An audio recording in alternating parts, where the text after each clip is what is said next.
I'm excited to have this in person again after a few years break due to COVID.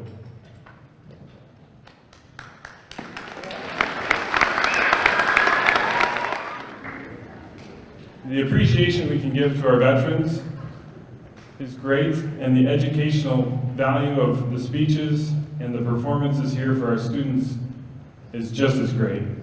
I do want to say, one of the first ceremonies we had here at MacArthur, I got to meet Mr. Richardson, and he served in World War II and talked about his time that he worked alongside with, serving for and working with Douglas MacArthur, the namesake of our school. So that's a pretty cool thing to have in the presence in our building, someone who worked alongside that namesake. So I'm really excited to bring this back, and I heard some great stories over in our breakfast in the little theater before.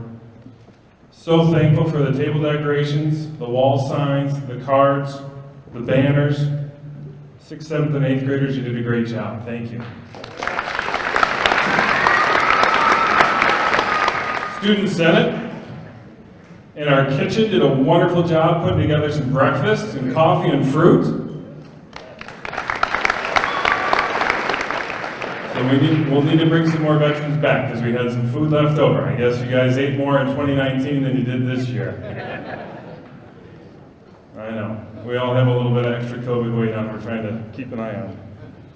But of course, the bigger thing is our District 23. We are 4 buildings, 1 district, and we have this inclusion piece as we go through all of our schools that we're all part of District 23. And I want to thank all the staff and students and faculty and board members that are here too. We always have multiple board members at all of our events, so it's great. So thanks for coming out for those too.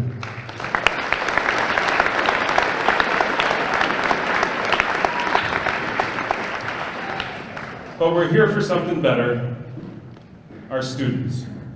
So with that, I would like to introduce our first student, Mr. Blake Coons. Good morning, honored guests and fellow classmates.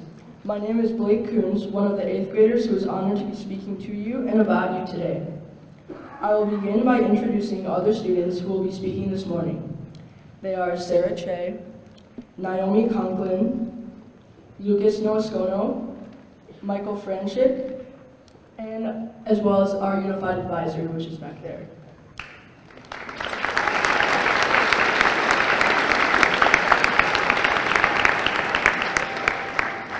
We will now begin this morning's program with Sarah Che.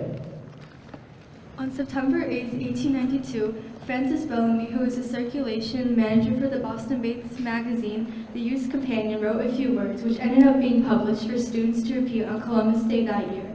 He then sent out thousands of brochures to public schools across the country. Bellamy felt that a vow of loyalty or allegiance to the flag should be the dominant theme. He especially stressed the word allegiance. Beginning with the word allegiance, he then decided that pledge was a better school word than vow, that my flag was preferable to the flag. And the true reason for allegiance to the flag is the republic for which it stands. Bellamy then reflected on the sayings of the Revolutionary War and the Civil War and concluded that all those conflicts and struggles reduced themselves to 3 words: one nation, indivisible. On October 12, 1892, 400 years after Columbus's arrival in the Americas, more than 12 million children recited the Pledge of Allegiance, thus beginning a required and meaningful school day ritual that continues today. At the first National Flag Conference in Washington, D.C. on June 14, 1923, a change was made. For clarity, the words, "the flag of the United States," replaced "my flag." In the following years, various other changes were suggested, but were never formally adopted. It was not until 1942 that Congress officially recognized the Pledge of Allegiance. In June of 1954, an amendment was made to add the words, "under God." Then President Dwight D. Eisenhower said, "In this way, we are reaffirming the transcendence of religious faith in America's heritage and future. In this way, we still constantly strengthen those spiritual weapons, which forever will be our country's most powerful resource in peace and war." Thank you. It is my pleasure to introduce Naomi. Origin of the Star-Spangled Banner. On September 13, 1814, Francis Scott Key visited the British fleet in Chesapeake Bay to secure the release of Dr. William Beans, who had been captured by the British after the burning of Washington, D.C. The release was secured, but Mr. Key was detained on the ship overnight during the bombing of Fort McHenry, one of the forts defending Baltimore during the War of 1812. In the morning, he was so delighted to see the American flag still flying over the fort that he began a poem to commemorate the occasion. First published under the title Defense of Fort McHenry, the poem soon attained wide popularity as sung to the tune To Anacreon in Heaven. The origin of this tune is obscure, but it may have been written by John Stafford Smith, a British composer born in 1750. The Star-Spangled Banner was officially made the national anthem by Congress in 1931, although it already had been adopted as such by the Army and the Navy. We sing the opening stanza of the four-stanza song to honor this flag and bravery of those who defend it.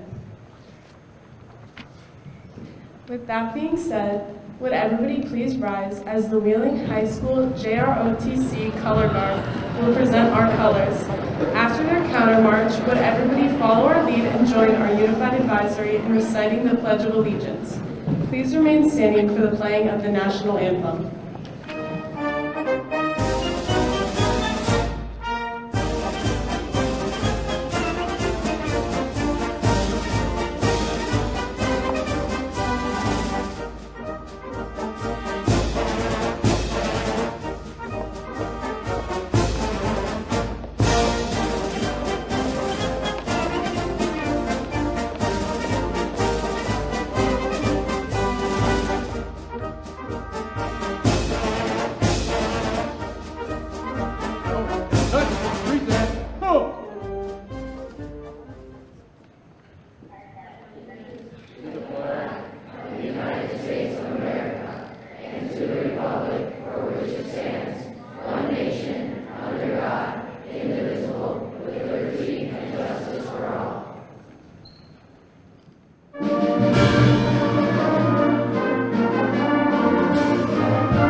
No one knows with absolute certainty who designed the first stars and stripes or who made it.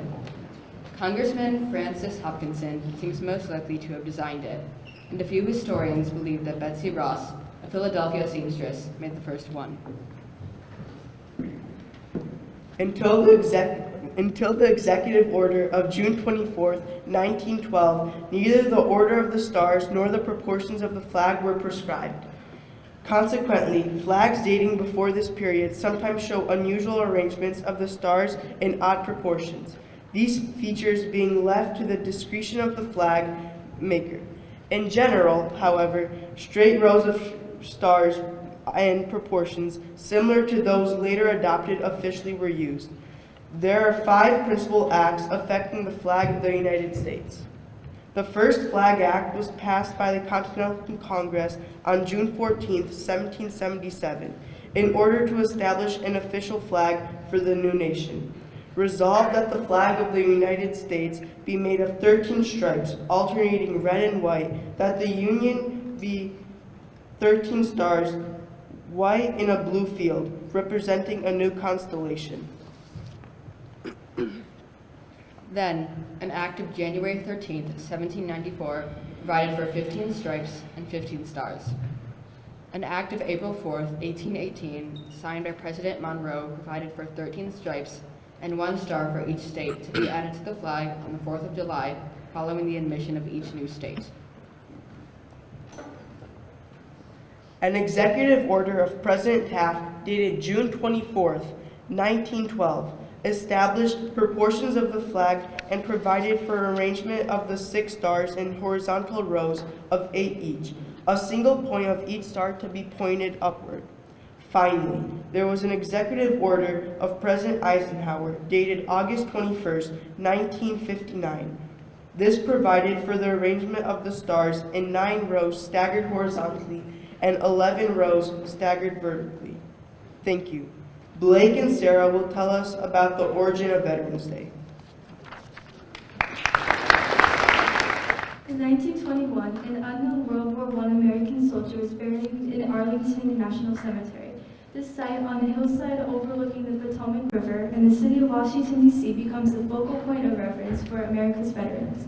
Ceremonies have occurred earlier in England and France, where an unknown soldier was buried in each nation's highest place of honor. In England, Westminster Abbey, and in France, the Arc de Triomphe. These memorial gestures all took place on November 11th, giving universal recognition to the celebrated ending of World War I, fighting at 11 a.m., November 11th, 1918, the 11th hour of the 11th day of the 11th month. The day became known as Armistice Day. Armistice Day officially received its name in America in 1926 through a congressional resolution. It became a national holiday 12 years later by similar congressional action. If the idealistic hope had been realized that World War I was the war to end all wars, the November 11th might still be called Armistice Day. But only a few years after the holiday was proclaimed, war broke out in Europe. 16.5 million Americans took part. 407,000 of them died in service, more than 292,000 in battle. Realizing that peace was equally preserved by veterans of World War II and the Korean War, Congress was asked to make this day an occasion to honor those who served America in all wars. In 1954, President Eisenhower signed a bill proclaiming November 11th as Veterans Day.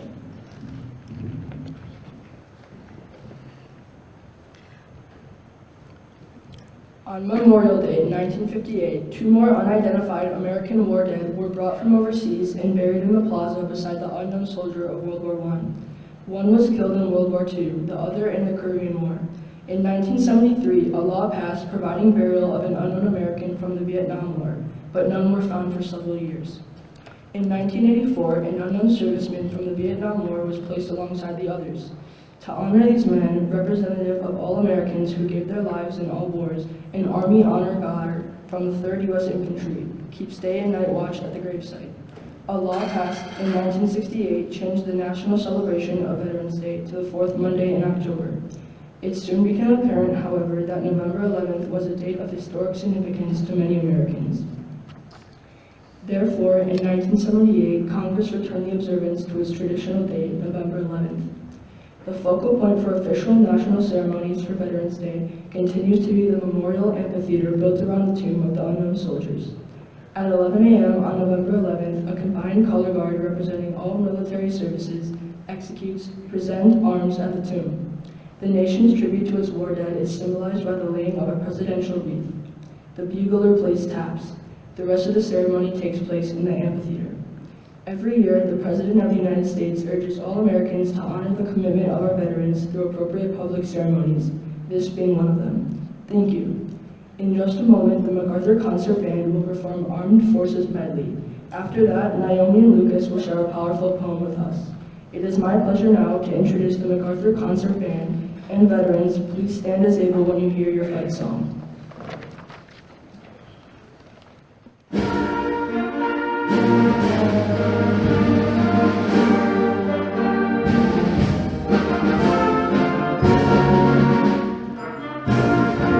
United States Marine Corps.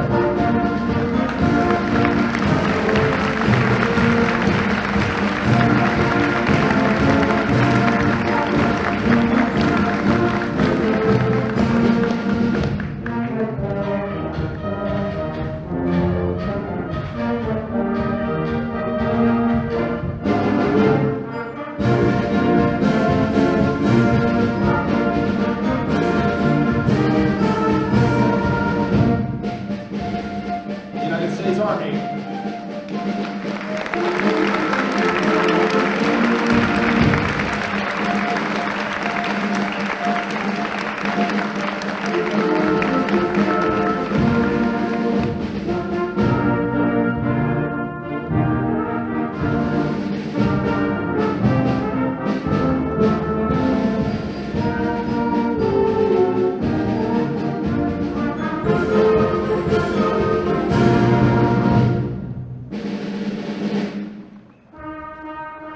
United States Coast Guard.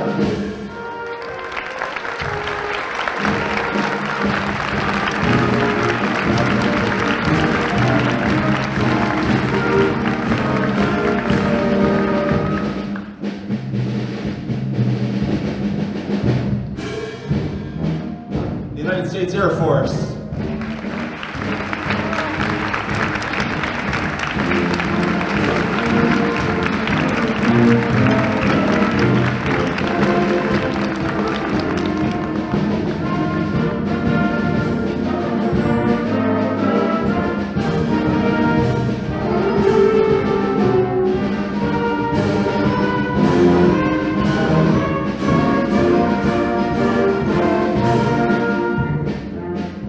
The United States Navy.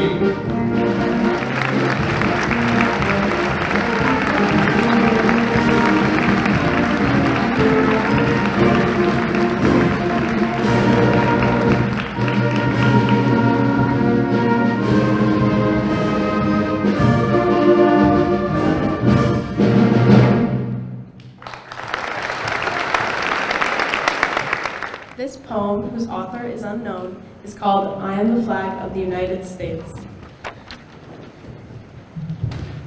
I am the flag of the United States of America. My name is Old Glory. I fly atop the world's tallest building. I stand watch in America's halls of justice.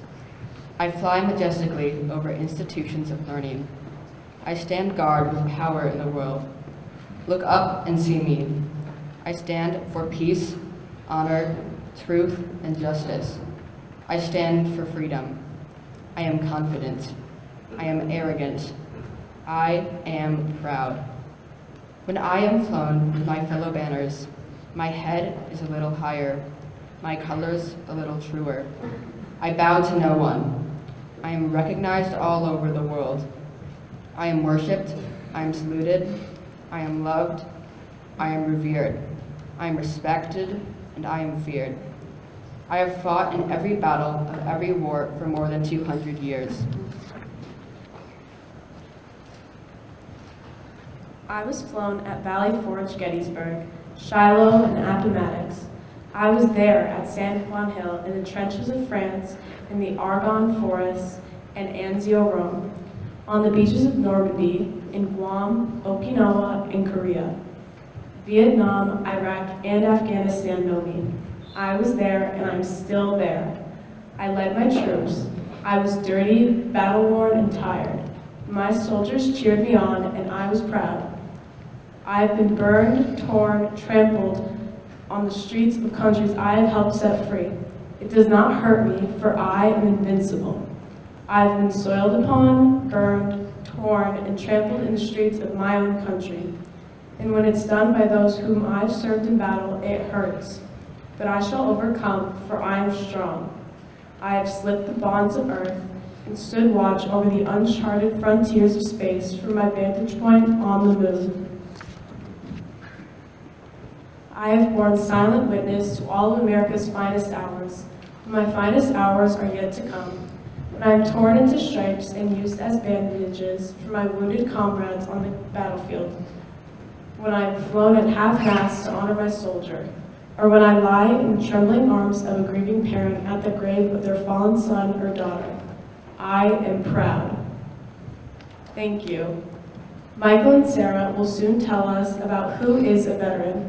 Now, please welcome again the MacArthur Chorus and Orchestra as they perform God Bless America. Please sing along if you wish.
Who is a veteran? Some of our veterans are easy to recognize. They wear uniforms, medals, and ribbons. Most veterans, however, live among us quietly and anonymously. They are America's own sons and daughters. Let's consider for a moment the question, who is a veteran? A veteran is an elderly gentleman sitting on a park bench who helped liberate a Nazi concentration camp during World War II. A veteran is a grizzled service station mechanic who showed extraordinary courage on the 30th parallel during the Korean War. A veteran is the nurse taking care of newborns in a hospital nursery who once bandaged bloody limbs at Da Nang during Vietnam. A veteran is a POW who once returned home to face a culture he didn't recognize, and how he finds himself able at last to tell his story to his adult children. A veteran is a police officer driving her patrol car through the neighborhood who spent 6 months in Saudi Arabia making sure armored personnel carriers didn't run out of fuel during Desert Storm. A veteran is the older college student who braved the heat and terrorists while in Iraq or Afghanistan during Operation Enduring Freedom. On Veterans Day, we honor all people who served in our armed forces. They stand proudly in the timeline of history. Many war heroes and visionary military leaders stand in this line of selfless service. Some bear visible signs of their bravery and service, others carry inner signs, a soul forged and shaped by battle. Today, we offer special recognition to veterans who face the horrors of war, and especially those who gave up their lives in service to the nation. They and their families deserve our highest praise and eternal gratitude. We remember and salute all fallen heroes today and thank their families for their ultimate sacrifice. A veteran, however, is not only someone who fought in a war. Listen to the words of a staff sergeant who served during Desert Storm. I greatly admire and respect my heroes and friends in the desert for their courage, stamina, and superb performance during Desert Storm. Yet let's not discount the accomplishments of all who stayed back in the garrisons and training fields of America. We also served, yet in ways that don't grab headlines. We kept on doing what we were paid to do, train soldiers. We played a critical role in caring for families left behind. We helped ensure that thousands of Guard and Reserve soldiers were fit to fight. We took on the rear area workload which needed to be done right. These are powerful words and true ones, and let's not forget to honor the many veterans who served during peacetime and those who deployed during operations other than war. All soldiers commit to putting their lives on the line. Members of the National Guard continue to put themselves in harm's way, aiding with disaster and hurricane relief efforts every year. As we saw in Mogadishu, Somalia, and at the American Embassy at Nairobi, Kenya, soldiers die in operations other than war. All soldiers train and maintain a constant state of readiness so that whenever the nation needs them, they are ready to serve, and if necessary, to fight and die for their country. Therefore, on Veterans Day, we recognize and honor the many veterans who supported our war fighters as well as all the soldiers who served during peacetime. We recognize the fullest possible definition of the term veteran as any person who served in the armed forces, past and present, at home and abroad, in peacetime and in war, and on active duty, in the Army Reserve and in the Army National Guard. We honor them today as we have for many years. We owe all American veterans a profound debt of gratitude. The freedoms and opportunities we enjoy today were bought and paid for with their devotion to duty and their sacrifices. Your contributions and acts of selfless service make a profound difference in our world. We praise you, we honor you, and we thank you. It is my pleasure to introduce Dr. Nystrom, who will introduce our veterans here today. Veterans, if you are able to, please stand when you are recognized. Thank you. Also joining up here is Ms. Gage, our assistant principal.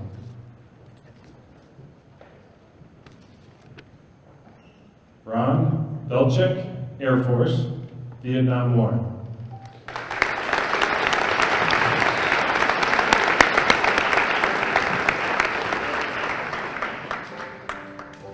Donald Noscano, Marine Corps, Vietnam War.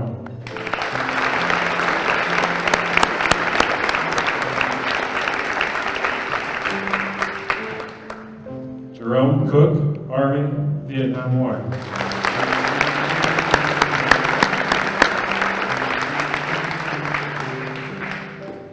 Mike Ryan, Marine Corps, Vietnam War.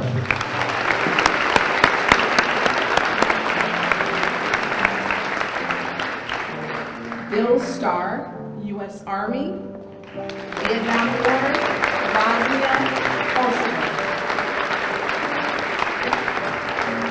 Denise Kennedy, United States Army, Nurse Corps, serving the Vietnam War. Jay Katzman, United States Air Force, United States Coast Guard, Vietnam War. Fernando Perez, United States Marine Corps, Operation Enduring Freedom, Operation Iraqi Freedom. Dutch de Groot, United States Army, United States Air Force, Vietnam War, Operation Iraqi Freedom, Operation Provide Comfort.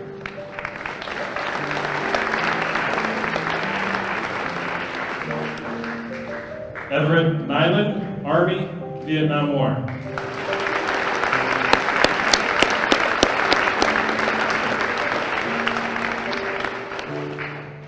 John Goals, Army, Vietnam War.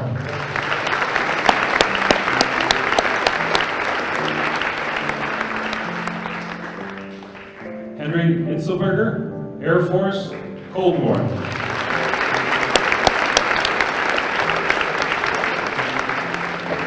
Ronald Wolf, Army, Vietnam War. Ryan J. Mulcomb, United States Army, Vietnam War.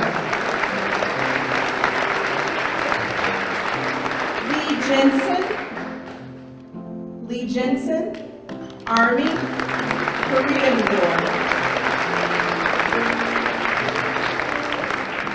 August Gradenas, Navy, Santo Domingo Action.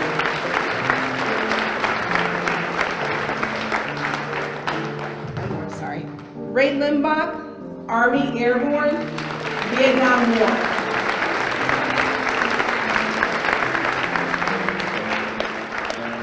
Charles Horn, Navy, Vietnam War.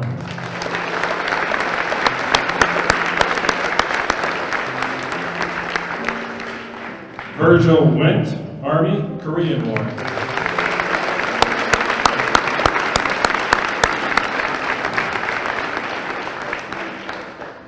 Les Durov, Navy, Vietnam War.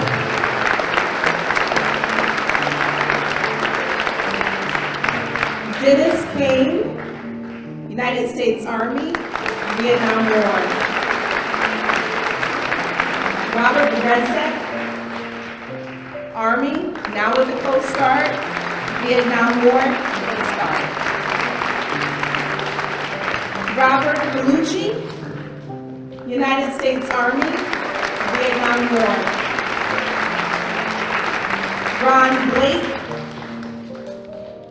Ron Blake, thank you, sir. Army, Vietnam War. Stuart Johnson, Navy, Vietnam War. Chris Schilling, Navy, Bosnia.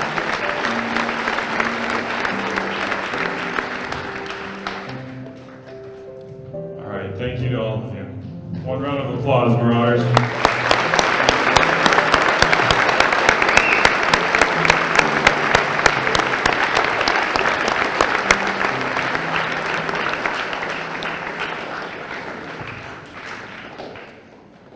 Thank you.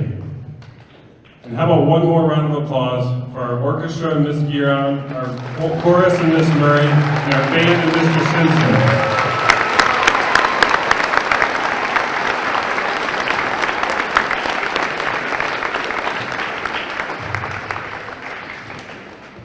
Well, hopefully you saw some of our speakers were pretty busy today because they're part of Unified, chorus, orchestra, band, they're all over the place.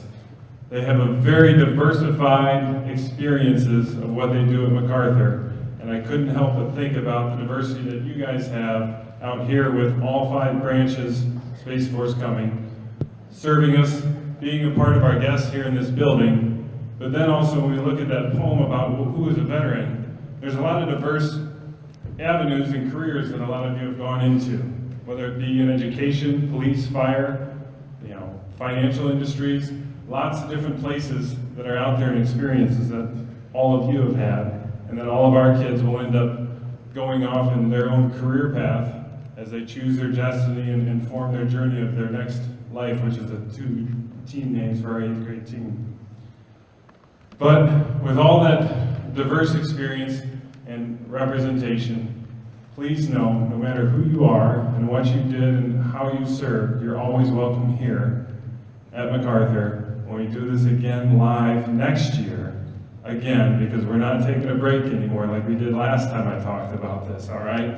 So you're welcome. We want you to have you back. Please tell your family and friends, because this is the least that we can do to help honor and serve you guys and ladies for your supervision, or not supervision, sacrifice. Supervision is what I talk with the teachers about. Your sacrifice and commitment to serving and protecting our country. I can't thank you enough. Thank you so much. One round of applause for all of our veterans.